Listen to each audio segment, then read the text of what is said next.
네, 여러분 반갑습니다. 18대 국회의원이었던 정우빈입니다.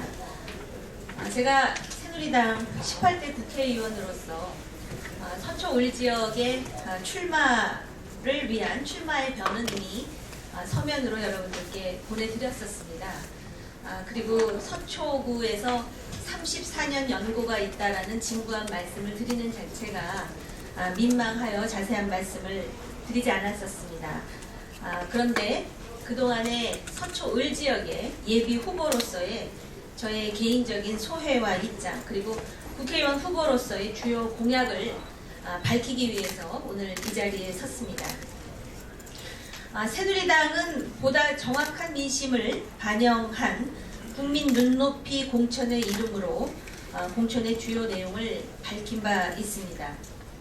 그런데 솔직히 말씀을 드려서 공정 경쟁의 뿌리도 내리지 않은 상황에서 100% 오픈 프라이머리도 아닌 7대3 공천으로 과연 정확한 민심을 반영할 수 있을지는 아직도 의문입니다. 아마 누구도 부인하기 어려울 것 같습니다. 실제로 100%로 오픈 프라이머리를 한다 하더라도 기득권자에게 유리하다 함은 이미 언론에서 밝혀진 바 있습니다. 그래서 몇 가지 예비 후보의 한 사람으로서 당에 강력히 요청을 드리고자 이 자리에 섰습니다. 첫 번째는 공천 룰에 관한 이야기입니다. 이 새누리당 공천 룰에 대해서 7대3에 7에 해당하는 국민들께서 이 내용을 잘 모르고 계십니다. 적어도 공천 룰에 대한 적극 공보, 설명, 그리고 전화 여론조사를 응답하라는 독려의 메시지가 당 차원에서 적극적으로 이루어져야 합니다. 두 번째로 당원 정보 제공과 관련해서 말씀을 드리고자 합니다.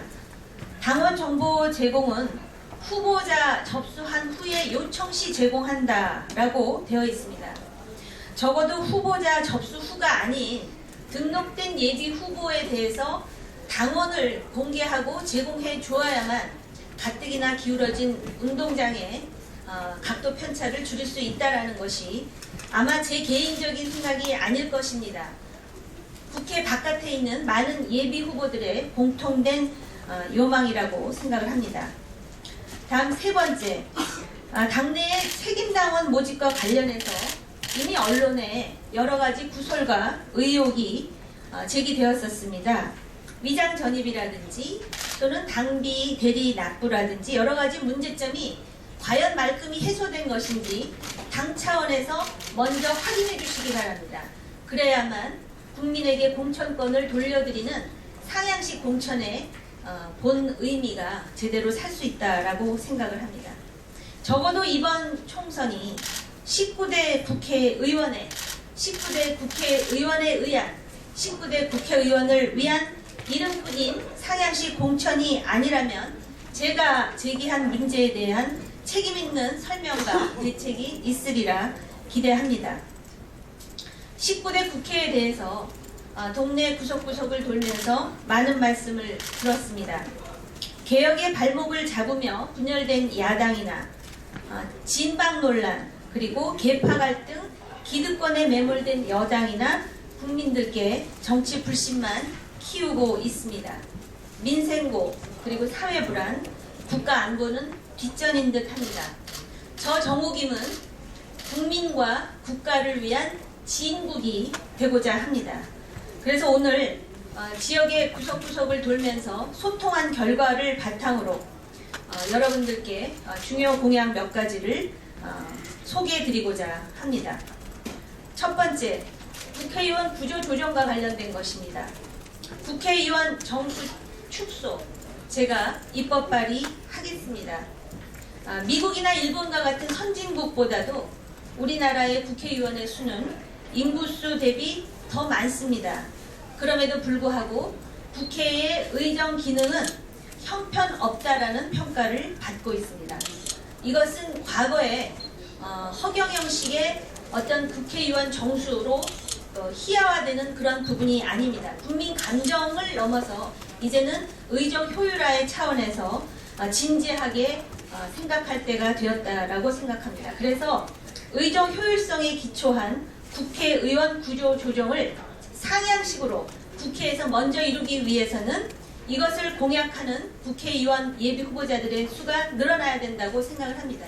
지금은 바늘구멍 같지만 이렇게 함으로써 국회의원의 정수 축소가 이루어져야 되고 또 국회도 무노동 무임금의 원칙을 실천해야 됩니다.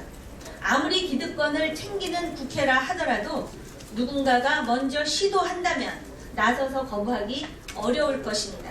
그래서 제가 오늘 국회의원 정수 축소의 공약을 제시하면 아마 많은 예비 후보들 중에 동참하시는 분들이 많으시리라 기대합니다. 두 번째 공약은 외교와 관련된 것입니다. 당대표 외교 특보를 지낸 안보 전문가로서 국회의 국제정치 역량을 강화하겠습니다. 지금 북한 핵 문제 매우 심각합니다.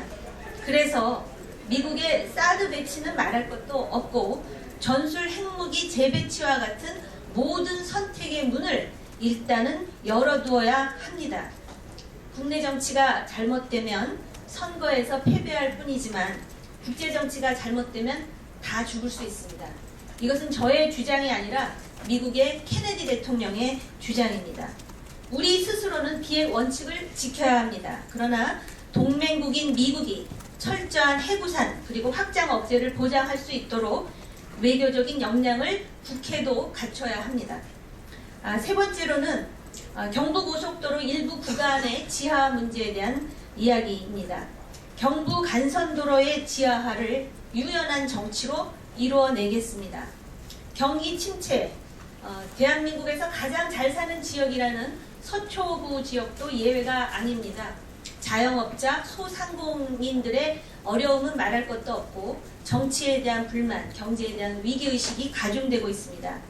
이러한 상황에서 개발, 고용 창출, 경기 활성화를 통한 지역 주거 환경 개선, 복지, 그리고 문화 혜택으로 확산되는 데 있어서 경부 간선도로의 지하화 사업은 매우 의미가 있습니다. 이 사업은 단순히 서초 지역의 사업이 아니라 대한민국의 새로운 가치를 창출할 수 있는 사업입니다. 중앙정부, 서울시, 서초구, 그리고 지역민 등 당파를 초월한 이해 조율이 성패의 관건입니다.